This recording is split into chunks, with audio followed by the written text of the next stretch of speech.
Entahlah geng, aku dapat rasakan model yang kali ni macam model yang berganti kepada ada satu lampu Woburn tu.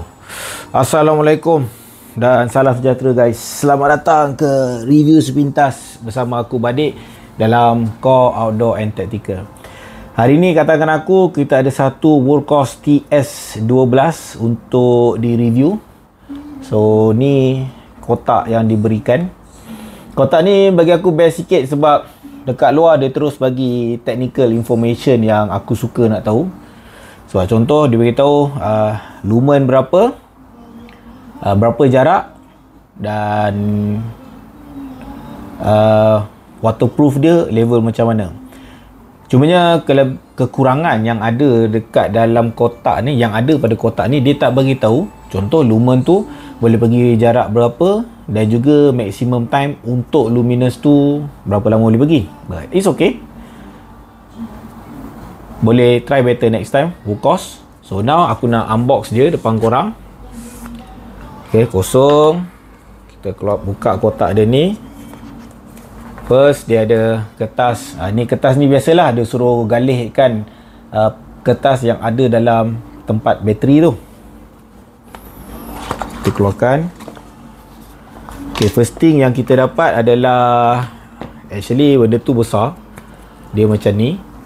User manual. Harap-harap kamera dapat fokus lah. Kemudian okay, so dekat dalam ni dia ada bagi lanyard dan juga mungkin kamera tak dapat nak tangkap, dia ada bagi 2 O-ring spare.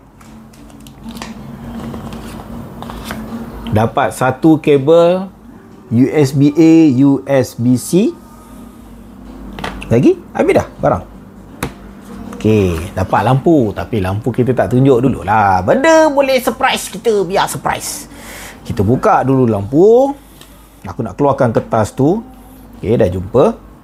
So ni je guys sebenarnya kertasnya. Kecil je warna oranye. So dengan setiap pembelian kau akan dapat satu bateri rechargeable daripada Wulkos. Bateri ni sizing dia 14500 dan dia claim to be 900 mAh. Okay, kita masukkan dekat lampu. Dah dekat dengan masa yang dinanti-nantikan untuk korang tengok fizikal lampu ni. Ha! Ni dia guys, Wulkos TS12. Seperti yang dijangka, lampu dia cantik untuk mata aku. Syut lah, Wulkos ni lately ni kan, model-model yang dia hantar kat aku semuanya yang aku steam lah. Dan quite simple. Dia punya charge type C dekat sini. Sebelah tangan kopek pun boleh tunjuk tu type C. Tutup balik. Tempat lubang lanyard ada dekat sini. Nampak kamera. Okay, betul lah tu.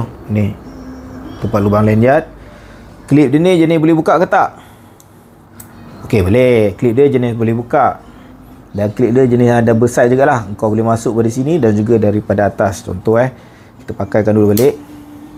So kau boleh kepit daripada sini ataupun boleh kepit daripada atas. Dan kalau aku nak contohkan, kita ambil kertas ni,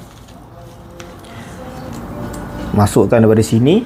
Tapi kertas ni tak kuat lah. Masukkan daripada sini ataupun masukkan daripada atas macam ni. Dia bukannya jenis tactical, bukan button di belakang, tetapi button dia di depan. Bismillahirrahmanirrahim. Ok, ada. So dia ni boleh nampak kan, bila aku naik, dia ni jenis yang sport. So nak tukar mood dia macam mana? Tekan je kot. Betul. 2, 3, 1, 2, 3. Double tap. Ok, double tap. Yang ini bila kita double tap dia akan jadi stroke. Double tap laju-laju jadi turbo.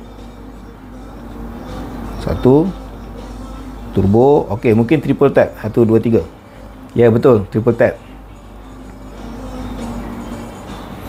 Stroke ni kena kalau kat mata ni menyala.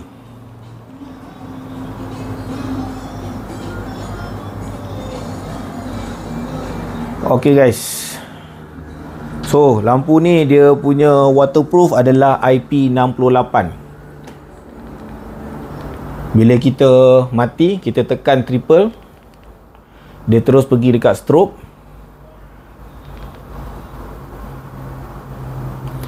Bila kita tekan double, dia akan jadi SOS. Nampak kan? Tekan double, jadi tak beacon. Okey, yang ini beacon, confirm beacon. Yang ini confirm beacon. Kemudian antara spek dia lain yang menarik, berbanding dengan Nightcore, biasanya Nightcore dia akan tulis magnetic tail cap, tapi yang ni dia tak tulis.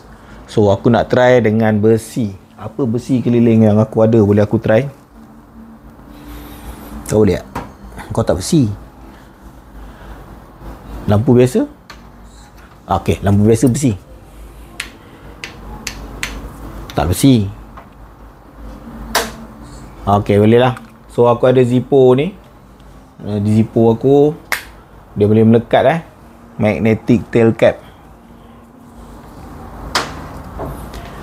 Sizing dia agak baik untuk lampu thrower. So ni 1, 2, 3. Okey, yang ini 10 lumen, boleh bertahan 22 jam, tembak sejauh 55 meter. Yang ini 120 lumen, 2 jam setengah, 53 meter. Yang ini 400 lumen. Untuk kegunaan biasa ni 400 lumen ni bagi aku dah terang lah. Yang boleh bertahan 1 jam, tembak sejauh 290 meter. Tapi kalau kita double tap, boleh pergi dekat paling high, iaitu 1050 lumen. Kuat tu. 1050 lumen. Yang ni boleh bertahan 45 minit dan tembak sejauh 432 meter. Aku rasa korang boleh nampak So bagi mereka yang tak tahu, apa yang kita katakan sebagai spot ni lah, cahaya sini dia macam penumbra kan? Penumbra. Tapi yang dekat sini yang dia kuat. Yang inilah yang akan pergi ditembak jauh. Jadi kalau kata kau beli lampu ni untuk kegunaan hari-hari biasa, aku tak recommend. Sebab most of the time orang nak gunakan lampu yang boleh buka luas. Tetapi for those yang related, bagi mereka yang berkait dengan aku nak suluh jauh sekejap je dik. Okay, so contohlah keluarkan daripada baju, tak. Okey, nampak. Oh, okey. Ada orang tengah buat maksiat, tutup. Sesuai lah. Gurau, brother, gurau. Harga dia pun tak mahal, 100 lebih sikit, 120 kalau tak silap. So ni dia guys, review sepintas daripada aku Badik. Kalau lah kata okey ke tak ni, kalau nak guna Badik, kau guna kat ni sebagai EDC kau. Secara peribadi, aku bukan jenis yang throw. Penggunaan aku lebih kepada flat. So aku tak boleh nak cerita lebih lah. Sebab secara peribadi, penggunaan aku banyak flat. Harap korang faham. So aku tak boleh nak determine whether sama ada penggunaan untuk lampu throw, lampu yang spotlight, size macam ni okey ke tidak. Tapi korang, aku yakin korang lagi banyak pengalaman pada aku. Bolehlah kongsikan dekat ruangan komen. Apa pendapat korang? Ataupun memang korang dah pun memiliki model ni, boleh juga kongsikan penggunaan dia macam mana. Jangan lupa guys untuk tekan button like. Dan sudi-sudikanlah tekan button share. Ciao. Noh, sekali-sekala kita tersalah info sikit geng. So tadi aku ingatkan maksimum aku 1050. Rupanya tak.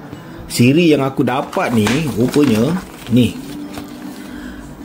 Sebab tadi kita memang unboxing kawan, betul-betulnya unboxing. Rupanya aku punya yang ni, yang kedua ni. Okey, kita ada 1 lumen, 21 lumen, 167. So maximum roughly turbo dia adalah 1350 lumen. Dengan runtime 0.7 jam, lebih kurang 40 minit buat ni. Dan juga maximum beam distance 473 meter. So inilah kelemahan dia. Bila kita buat review sepintas dengan cara unboxing, ada chance untuk kita tersalah sikit review. Nasib baik lepas review semua tadi aku baca balik. Alright, kat komen. Sorry guys.